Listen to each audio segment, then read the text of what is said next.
আসসালামু আলাইকুম, সবাইকে মাহে রমজানের শুভেচ্ছা। আমরা আজকে একটা নতুন ভিডিওতে আসছি, একটা নতুন প্রোডাক্ট নিয়ে কথা বলবো। এই প্রোডাক্টটার নাম হচ্ছে মাইক্রোসফট সারফেস ল্যাপটপ 2। এটা একটা অলরাউন্ডার ল্যাপটপ। কেন বলছি অলরাউন্ডার ল্যাপটপ, এটা নিয়ে একটু কথা বলি আমরা। সেটা হচ্ছে এটার প্রসেসর হচ্ছে কোর i7 8 জেনারেশন। র্যাম পাবেন হচ্ছে 16 জিবি ইনবিল্ড, 512 জিবি এসএসডি। আর এটার হচ্ছে ডিসপ্লেটা হচ্ছে আপনার 2K ডিসপ্লে।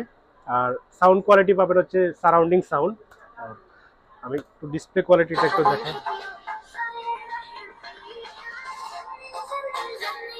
এটার হচ্ছে আপনার যখন আপনি টাচে কাজ করবেন খুব স্মুথলি কাজ করতে পারবেন, এবং হচ্ছে প্যাশনেবল একটা প্রোডাক্ট। যারা হচ্ছে অফিসের জন্য বা ক্যারি করতে সহজ হয়, বিভিন্ন ধরনের প্রেজেন্টেশন থাকে, লাক্সারি একটা ল্যাপটপ খুঁজতেছেন, তাদের জন্য খুব প্রিমিয়াম একটা প্রোডাক্ট। একদম রিজনেবল প্রাইসের মধ্যে পেয়ে যাবেন। আমাদের কাছে একটা হিউজ কোয়ান্টিটি আছে। ব্র্যান্ড নিউতে কিনতে গেলে আপনার 1,70,000 থেকে 2 লাখ টাকা খরচ করতে হবে, বাট আমি আপনাকে এত টাকা খরচ করাবো না। 40 থেকে 50-এর মধ্যে এই ল্যাপটপটা পেয়ে যাবেন। খুব পশ একটা ল্যাপটপ। আশা করছি এটা ট্রাই করতে পারেন। Thank you.